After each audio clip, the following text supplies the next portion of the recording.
Okay.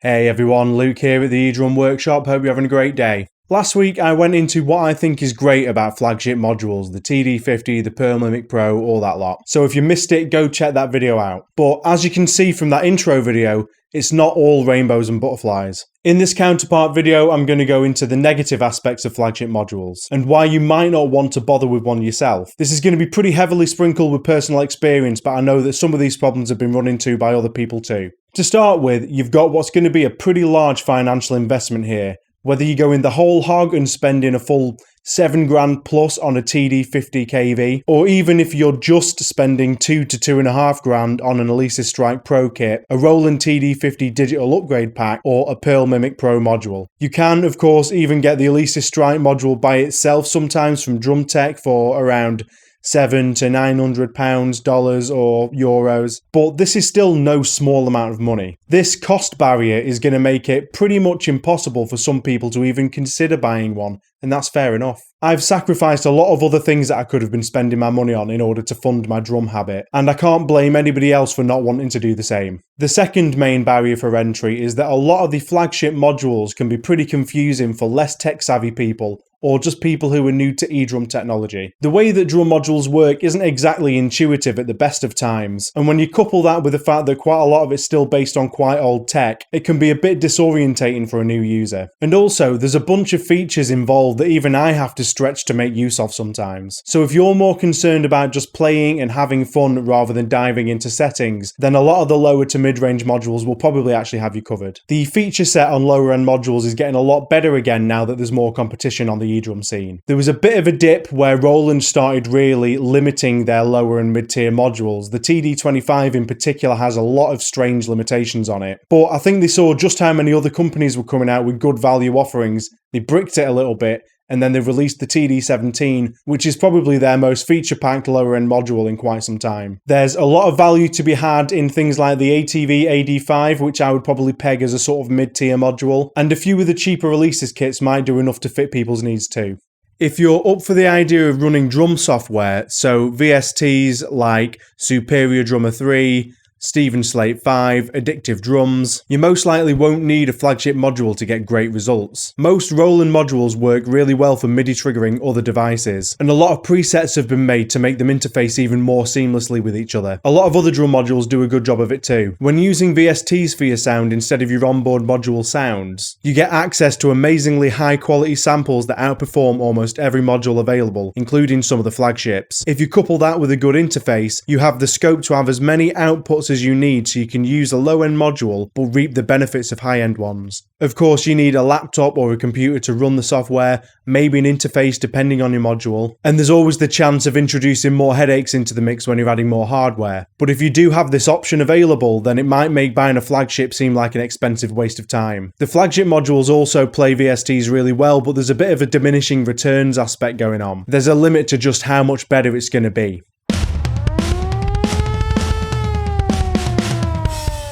So let's say that you've decided that a low-end module or a mid-tier module is not going to do enough for you. You need more functionality than that. With so much work and development going into these Flagships, then you're not going to run into any issues when you use them, right? Early adopters of the TD50 module found intermittent dropout issues that mainly happened on the kick drum, the snare drum, the cymbals, sometimes the hi-hat. So basically everything but the toms. Every now and then the module would just completely miss one of your hits. You'd strike a pad, no sound will come out. I had it happen to me a lot on the kick drum, and I found that it was often when I was coming out of fills or coming in on the one after a break in the drums. I would also get it quite often on the snare, usually just in a backbeat situation. I'd be playing a rock or pop song that would just rely on that straight backbeat to keep the groove, and it just sounded like I was just not hitting the snare sometimes, or not coming back in properly after my fills. Issues like this make you and your band sound like amateurs. And problems like this definitely aren't going to convince your I hate eDrums drummer friends that converting to the dark side is a good idea. This problem wasn't fixed for a year. Considering Roland's track record of very good trigger response, and this kind of problem never normally happening to people outside of setting their kit up wrong. The problem was theorised to be something to do with the new USB tech for the digital pads being introduced. Sure, the issue was happening with the analog pads too, but the biggest change for this module was bringing in those USB pads, so it seemed like a good place to start. I'm not sure if it was ever 100% confirmed, but it looked like this line of thinking might have been right.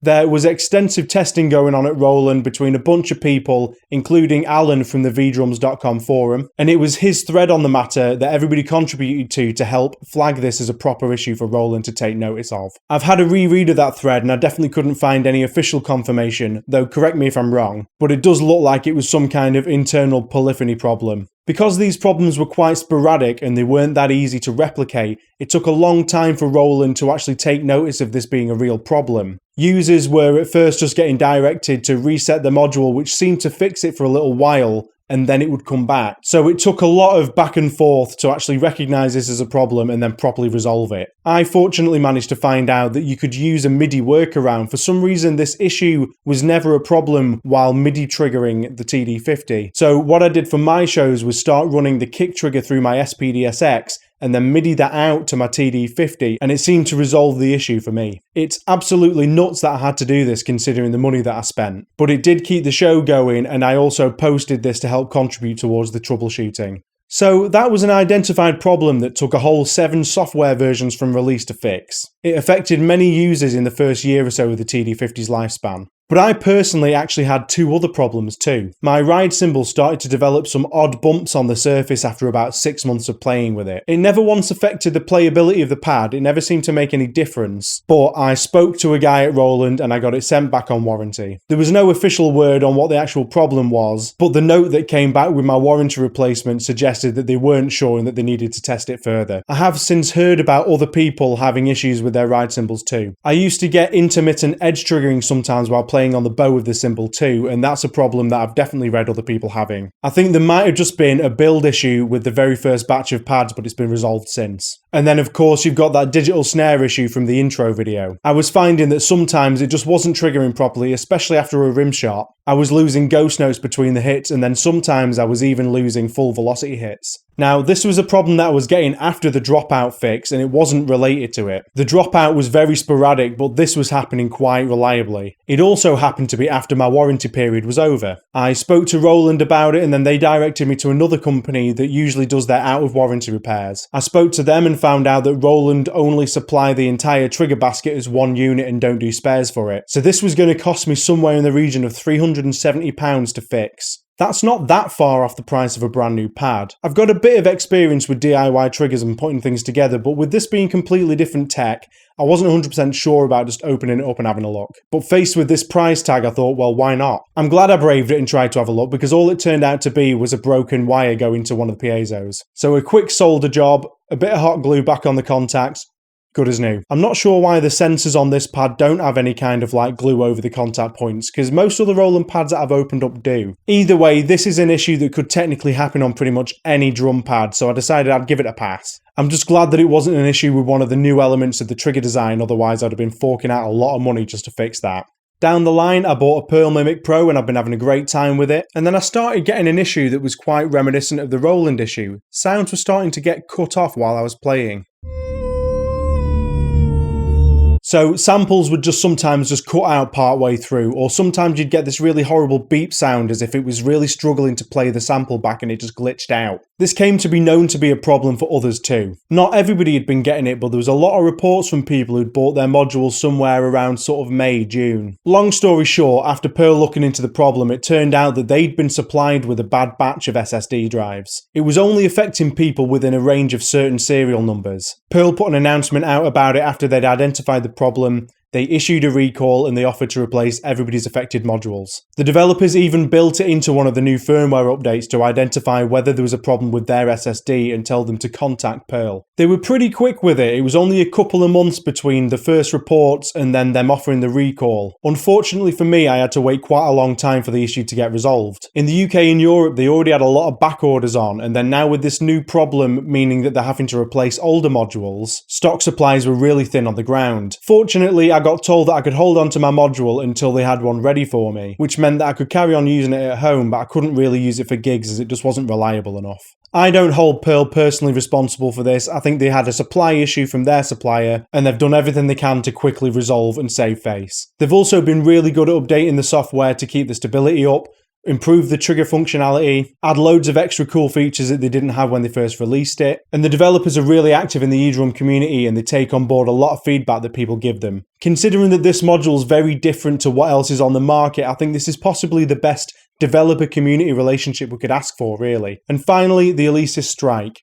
Now, I don't own the Strike module, so most of the module side of this isn't personal experience, but I did buy the Alesis Strike expansion pack, which gives you one of the 14-inch pads, 2 of the 14-inch cymbals, and some rack parts. So I do have experience with Alesis hardware. This is another case where you've had a big jump from the manufacturer's previous output. They brought a colour screen to the table, which really shouldn't be a big deal, but mimic aside at the minute, it kind of is. They've improved their triggering and they've brought in a load of additional features that they've never had on the modules before. They've also started offering much larger pad sizes than they used to, and the cymbals are definitely a step up from their older kits. But unfortunately, it's not been smooth sailing for Alesis either. There's been a lot of issues with the reliability of their pads, which I've experienced myself. From breaking internal trigger plates to edge switch failures on the cymbals, and just plain low quality hardware on things like the cymbal booms and the rack mounts. Some of these have been upgraded and the problems fixed, others may still remain. But if we bring the focus in purely on the module, there's still been a lot of reported issues with that too. There were a lot of cases of early modules having output volume problems on both the headphone port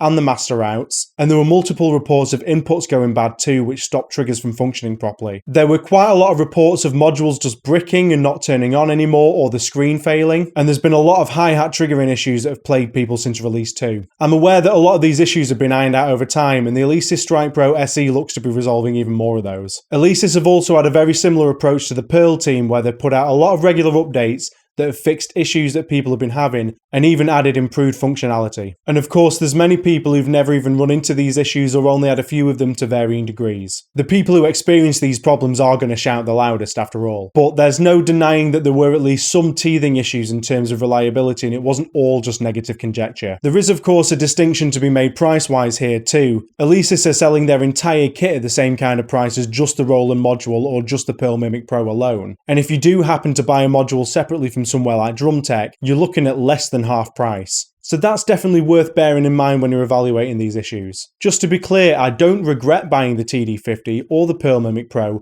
and I'm not saying don't go out and buy a Strike Pro either. But it really is a shame that these issues have come up with such expensive pieces of gear, because it's going to put people off from investing in the future. And I think it comes out to an important point about flagships, and loads of products in general really. Being an early adopter can sometimes be detrimental, especially if it's a completely brand new product, or if it involves some new tech that hasn't been in a previous version.